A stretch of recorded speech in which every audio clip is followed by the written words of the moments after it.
reacting to every new change in League for Season 16.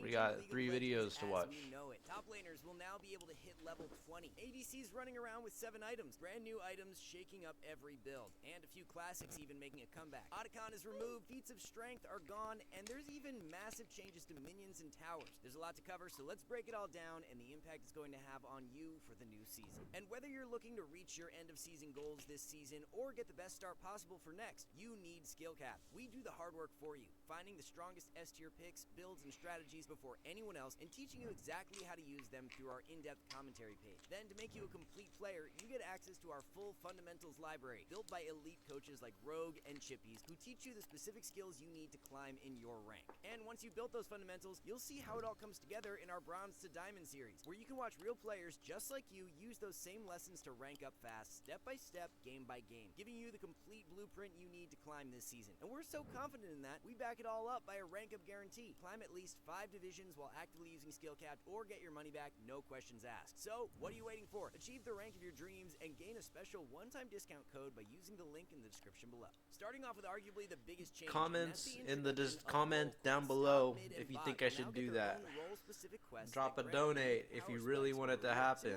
I might just do it myself though. That are currently in the game, which are also getting reworked slightly. As one of the biggest complaints players have had for the past few seasons is that top and ADC tend to just have a lot less agency than other roles. And Riot has stated that these quests are primarily being introduced to fix this, helping both roles feel a lot stronger. At the start of the game, depending on your role, you will be assigned a quest. Top, mid, and ADCs will gain progress from killing towers, minions, or champions, doubled when in their assigned lane. You'll also generate passive progress automatically as the game goes on, typically completing around the 12 to 15 minute mark depending on how well you're doing. As for rewards, top laners, once they've completed the quest, will now gain a free teleport just with a much longer cooldown, which they will gain access to in addition to the 2 summoners they already selected. If they already took teleport as one of those though, it will instead get empowered and provide a large shield, scaling off max health when you arrive at your location. We're predicting this change will more than likely just see most non-tank top laners opting to take either Ghost, Ignite, or even Exhaust in some cases, as especially with the home guard changes we'll be covering shortly, teleport should hopefully feel like more of an option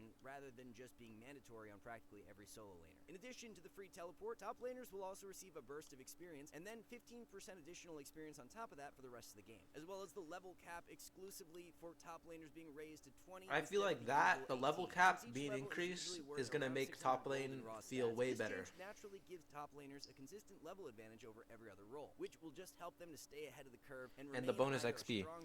Like compared to having a mid laner be the same level, you're going to be up on the mid laner. That's going to be great. After completing the quest, they'll gain a lump sum of 300 gold, plus increased gold for minions, champion kills, and assists for the rest of the game, which is currently 2 gold extra per minion, but like with any of these values in this video, it's of course subject to change. In short, this is all about enabling ADCs to hit their item spikes earlier in the game, as it's been a constant. Again, they're going to be stronger late game. The ADCs and the top laners are both going to be stronger late game. ADCs with an extra item, and they're just going to have more gold, and then top lane with the XP.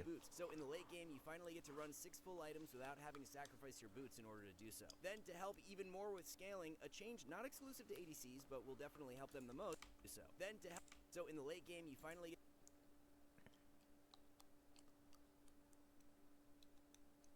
Yeah, they got free slots for boots. So that's two items extra, isn't it? Yeah, that's going to be insane damage. 6 full items without having to sacrifice your boots in order to do so. Then, to help even more with scaling, a change not exclusive to ADCs, but will definitely help them the most, is that everyone's base crit damage is moving from 175% back up to 200%.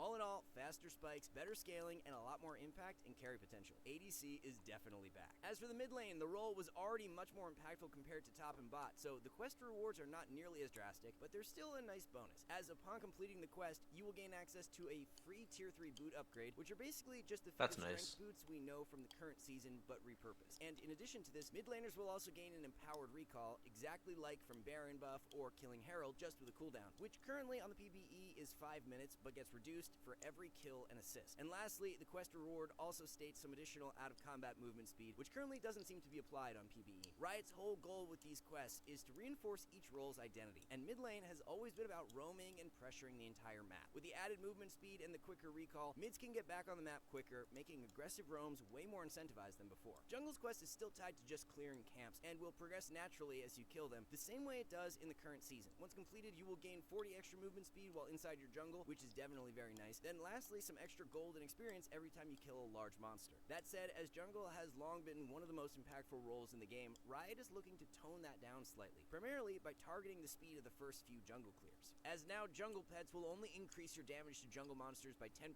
down from 25, which will then be offset later in the game as smite upgrades to now deal 1000 up to 1.4k at max rank, up from 900 and 1.2k from the current patch. For support, again, the quest is tied to your support item, so progresses the same as it does in the current patch, either by executing minions for your ADC, hitting turrets, or dealing damage to champions. Although, in addition to just the item upgrading, you'll get a few more bonuses as well. First, there's a new item slot exclusively for control wards, which is great as it always sucked reaching late game and having to decide between an extra item or control wards. On top of that, control wards will also have their price reduced down from 75 gold to 40. Best of all though, support mains can finally look forward to actually buying some items, as completed support quest items now provide 9 gold per 10 seconds up from 5, which makes a substantial difference and should even make more carry-oriented supports a lot more viable. But role quests are just one piece of the massive overhaul coming next season. We're also getting a whole lineup of new items, and some of them are honestly looking wild. There's Snowbow, which increases your attack damage the farther away you are from your target, and even grants bonus attack range on takedown so you can clean up fights more easily. Vandal Pipes, essentially a tank support version of Ardent Sensor. Mananomicon, an AP item with a passive inspired by the Overflow rune from Arena and ARAM, and on top of the new stuff, we're seeing the return of some classics like Hextech Gunblade and Storm Racer. Plus, hell several yeah, existing items are playing getting major Gunblade revamps, Katarina. like Essence Reaver finally getting its Sheen passive back. If you want a full breakdown of every new item and all the item changes, we've already covered them in a separate video. We'll leave a link to that in the description below. Now let's jump into some of the objective and map changes coming to the Rift. Starting off, as we mentioned, Yeah, I'm not in the gonna get intro, too deep Otacon on the and items Beacon because we Strike got have another been video removed, for the and items. along with it, Blood Petals and Roses. With Grubs, Herald, Dragon, Otacon, and Baron, it felt like you were forced to permanently fight over objectives, and there was less room for individual agency. As a result of this change, Baron Nashor will also go back to its original 20-minute spawn timer. Epic monsters will also now be around 15%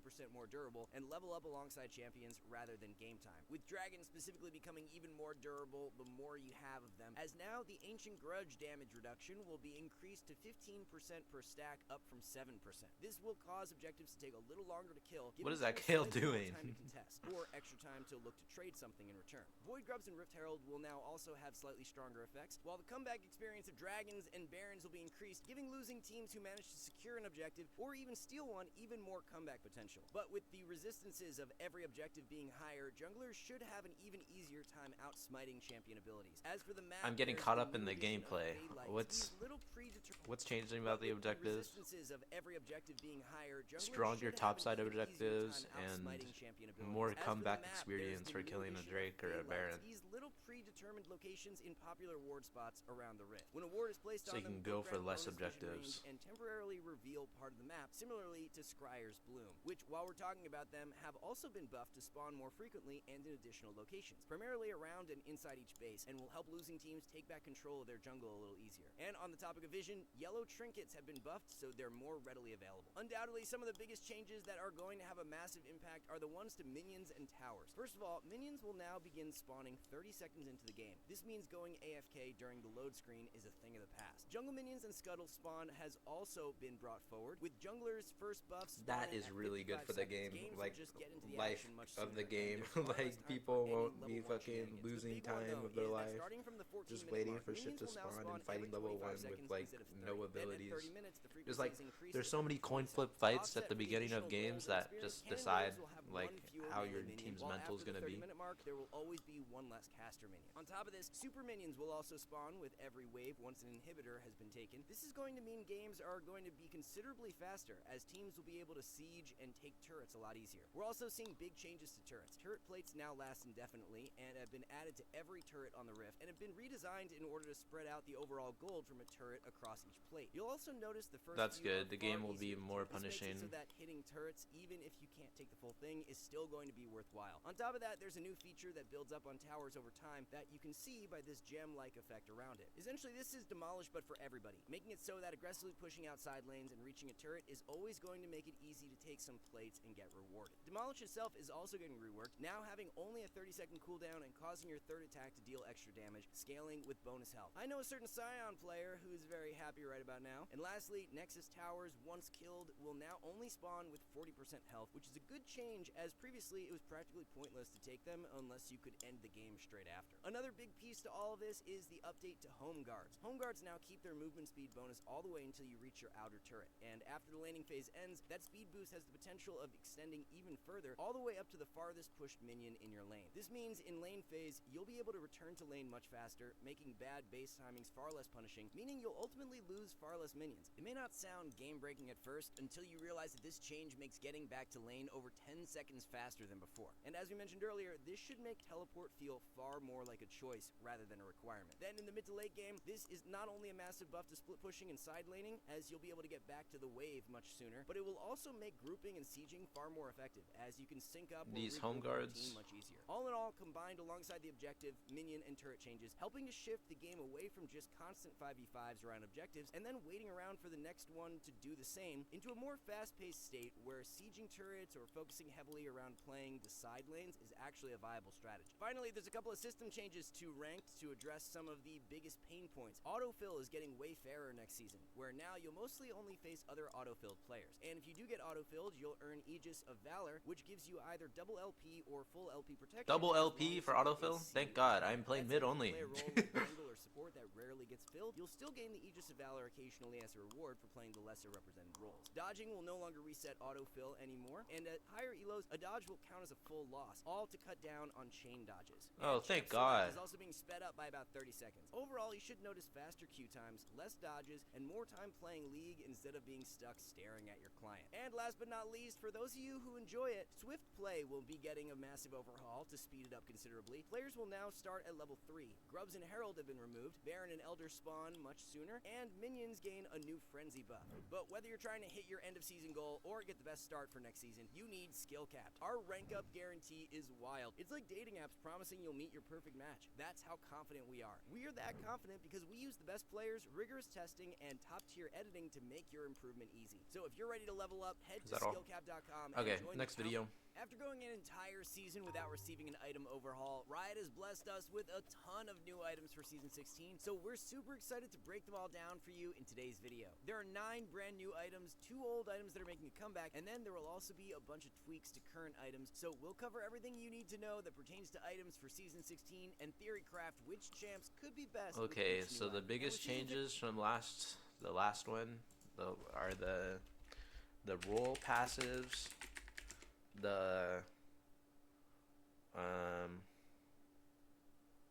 let me think. Hey dude, what's up? Hey Jordan. I am watching all of the new changes upcoming. I'm trying to think of the last video, like some notes for what the most important changes were. So I'm thinking the minion spawns, XP and items, spawns and jungle, spawns plus smite. Great, as it always will. Dragon, Otacon, and Baron. Jungler is coming even more. And then epic monster changes with Otacon being gone, right? Spawn. Starting from the games are going to being higher, just little predetermined a tank support version of Ardent Sensor. Mana not target, and even grants bonus attack range on takedown so you can clean up fights more easily. Vandal Pipes essentially epic monster changes, yeah. Okay.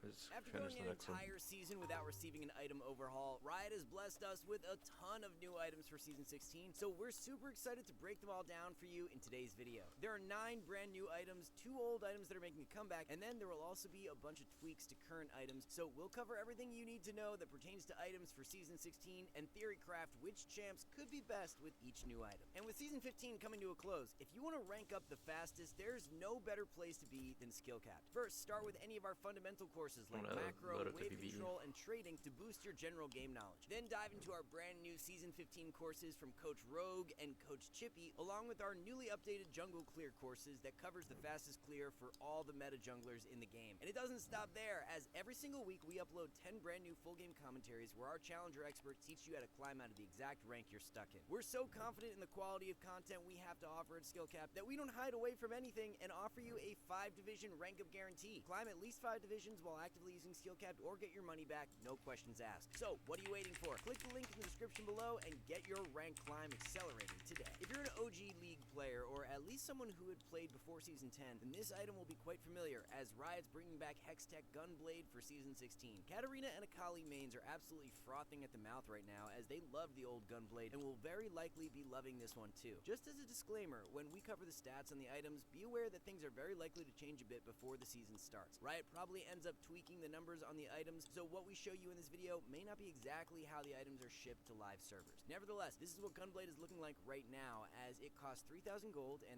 has 80 AP, 40 AD, and 10% lifesteal. The passive will provide you with 10% spell vamp, and then the active will be called Lightning Bolt, and should be the same old point-and-click projectile that you use to slow enemy and deal damage. Right now, this active has a 60-second cooldown and slows for 25% for 1.5 seconds. The only thing we're not aware of is how well the active damage scales with AP. So as noted, Katarina and Akali are the frontrunners to find the most success with Gunblade, since their abilities scale off both AD and AP, so they love the mixed damage profile. Generally, Monday to Friday between 11:30 a.m. and 1 p.m.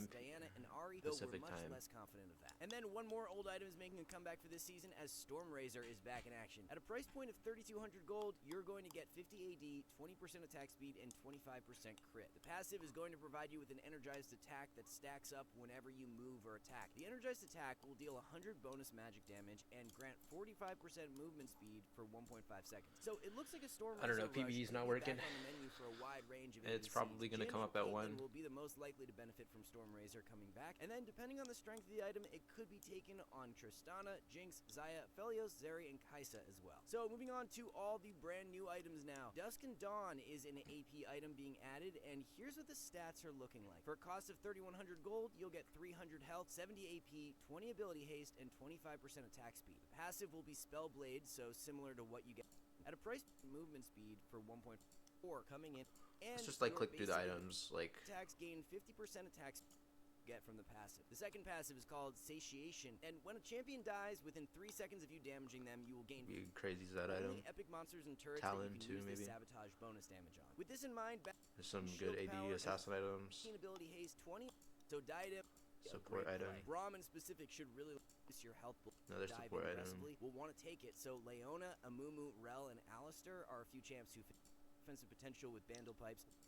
Work as Sheen, and however, in haste are reverted to its previous version. So this means the bonus damage amp for hitting enemies active, where if you are unseen by, you'll gain more haste than the old version. Sundered Sky is going to have its AD increased by 5, and its passive damage is going to provide you with ability haste for your arc. While Mortal Reminder is getting cheaper. Okay. Alright guys, one last thing. Our rank up guarantee. No, let's go check out the last item. Last video. This upcoming Thursday, January 8th. So in today's video, we're going to be providing you guys with an update on how we think the meta will be shaping out for every single role. There are so many changes being released for this season, as we've got a ton of new items. There are new role quests, crit damage is being increased, Otacon is gone, and much more. So that we don't waste your guys' time, we're not going to cover all of the new changes in detail for this video, because this is a tier list from Skillcapped.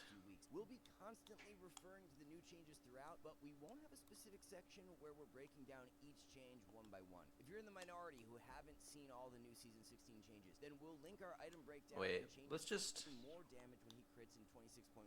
However, if he's not on low health, his non-crit autos will be weaker. W is being changed as well, so that the slow is dropped. If 2024 was dealing 813 damage, and going into 26.1, it will be dealing 759 damage. Can we just read the PvE patch notes? Q damage is going up though, as the crit strike damage is being increased from 175 to 200%. E damage is going to be nerfed, with the base damage dropping from 75 scaling to 195 to 75 scaling to 155. So there are a few key takeaways from not only these changes, but the item changes as well. With Essence, it's not out on going PvE, back to is a it? Sheen item, it's very likely that it will become a viable rush on Gangplank again. The thing about the changes GP received is that No, it it's is. Okay. more heavily incentivized to build crit. With Q crit damage going up, but E base damage going down, if you're not critting with Q, then your overall damage output will be lower. So going for Trinity Force Rush will delay your ability to stack crit. AD champs are even stronger. Priority should be on the downfall, while Essence Reaver Rush becomes most optimal. This is currently just a theory though, and we'll only know for sure when the changes hit live servers. So definitely be on the lookout later on in the week for the season 16 itemization guide. I want to look at the mid lane tier list, and then I think I'm done. Dawn also has all kinds of stats for net buffs. Uxin now Dusk and Dawn? Farm due to may end up worse off in season 16 due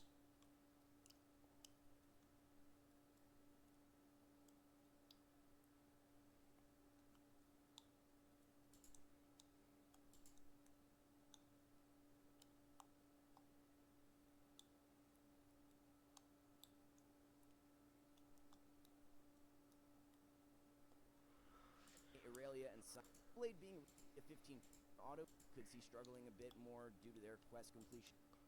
I think I'm just gonna play some Malzahar for a while, chat. Like this, I don't know. Lately, I